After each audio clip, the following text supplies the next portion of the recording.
Hi, and welcome to Meeples on Meeples, episode 97. I'm Brian, and before we get started with our review of this week's game, I'd like to first just start by thanking you for watching this video, and I'd like to invite you to please subscribe to us on Facebook and Twitter and follow along with what we do. This week's game of the week is Battle Sheep, a family-friendly game, ages 7 and up.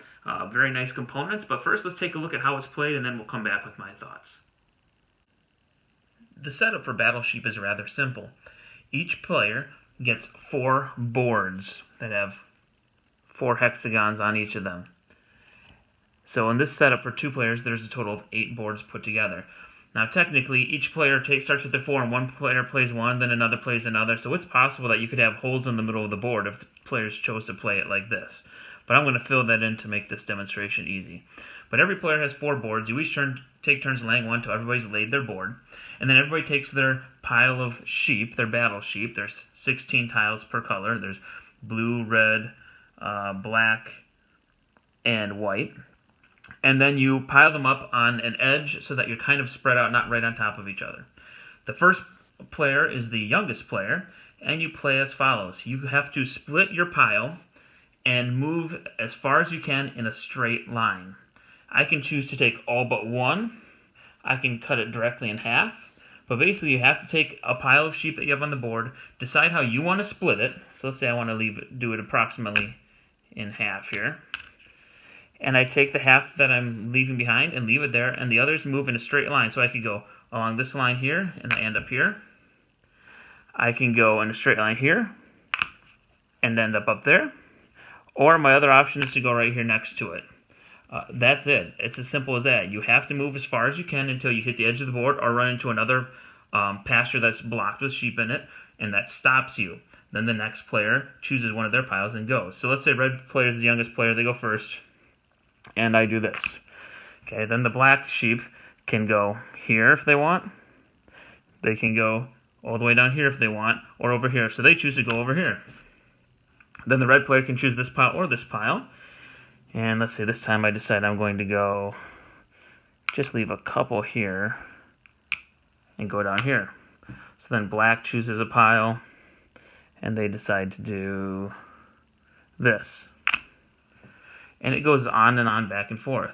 Now, red's going to be sneaky. They go over here. Whoops, that would not be where they go, sorry. They would go right over here. And black can go back here, and you basically slowly carve out a niche for yourself, and it's possible that red could then do this, and eventually you're going to get blocked in to the point where, great, I can split this pile up over time, but since they're trapped, they can't go anywhere, and now these are unusable pieces, and you have to slowly rely on others. So the whole point is to take up as many pastures or spaces on the board as possible, and when you can no longer make a legal move, your pieces are all blocked in, etc., then you're done and everybody else finishes and plays what they can. At the end of the game, you count to see who has the most pastures or spaces filled with their color, and that's the winner. In the case of a tie, you count who has the most connected of their color, and the biggest, they call that a herd, would be the winner of the game. Let's start with our likes and dislikes of the game. For starters, I'm going to say that I love the components. The pieces are a nice thick tile. And despite the fact that you'll often have as many as 16, that would be all of your colors stacked on top of one another, they don't fall over. They're kind of grippy, which is nice. They have a nice feel to the touch. The artwork is cool. There are multiple different sheep for every army, which is nice. They're not all exactly the same. The boards are very thick, definitely thicker than your average board for a cardboard.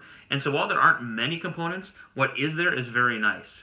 Another like would be the rules. Super simple, as you saw from the playthrough. After the explanation alone, you're ready to go. You know, some games you need to kind of play it out and see how things, come together. No, this game, you pretty much know what you're getting into when you can almost read the back of the box and know how to play. It's that simple. But that doesn't make it a bad game, because it's just an abstract kind of puzzly game, and that's how a good abstract game should be. It should be simple to learn, quick and easy to play, and this has all of that in spades. If there are any dislikes, it might be the fact that it only plays 4, and it's being a family-friendly game. There are definitely families of 5, or when you have relatives coming over to visit, you might need more players than that. And also, a few of the tiles start to wear off. The paint starts to chip off after a while. Do hold up well overall, don't get me wrong, but there's just a couple of them that have gotten scuffed up after many games, mind you. But there's that to keep in mind, kind of take care of it. But it does have a very nice insert that holds all the pieces in place. A nice thick plastic thing that it's molded for every single thing in there. And overall, it's just a nice, simple game and a great package. You could probably make the box smaller, to be honest. Take up a little less shelf space would be nice for people who have large collections. But overall, I say there's a lot more to like than to dislike. Okay, so let's talk strategies. Well, the main strategy, as you saw in my playthrough, was be careful how many tiles you leave behind, because if the black in this situation were to have gotten cornered in, well, they've got 1, 2, 3 tiles wasted. And once you start to get larger piles cornered like that, you quickly realize, if you're playing with people who know what they're doing at least, you quickly realize I'm probably not going to win now. So there's that. Basically, you want to go and try to corner somebody or trick them into, I don't know, coming after you in such a way that you can, I don't know, maybe still get out of there. Leaving this big pile over here or over here would be a real bad idea, because that could be blocked very simply by just getting a couple pieces into play. And that's really the whole strategy. It's just watch where people are going.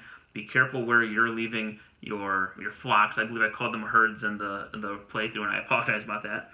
Be careful where you're leaving your flocks, and just have fun with it.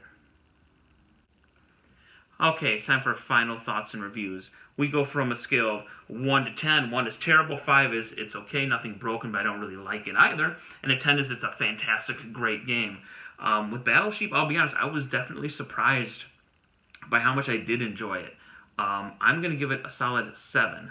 That 7 comes into play again because you have great components, you have cute little artwork that matches the theme, and then you have the fact that it plays very well with children and non-gamers. But I have brought this to game night, and we played a few games back to back. Like some of my gaming buddies, like I know Adam enjoyed it. We had some fun with it. So don't let this turn you off, the fact that it looks like a kid's game, or that it's about Battle Sheep or whatever. It's actually a solid game, and its simplicity, I think, plays to its strengths. It makes it easy to pull out, and you can teach somebody. You have those non-gamers or family visiting sometimes, and they just can't sit through a long, drawn-out explanation. And you can explain the rules to this game in just a couple of minutes, and once they play a game, they pretty much have it down pat, and they're ready to go again. Kids, it says 7 and up. 7-year-olds might need a little bit of help, but not a lot. A lot of times games say a young age, and it's never going to happen. In this game, it does work. So I'm going to definitely recommend it. I enjoy it quite a bit. It works well with lots of players, and it definitely might be something you want to pick up with the holidays fast approaching, and maybe something for your family to play over Christmas break. So there you have it. Battle Sheep by Blue Orange Games, 7 out of 10.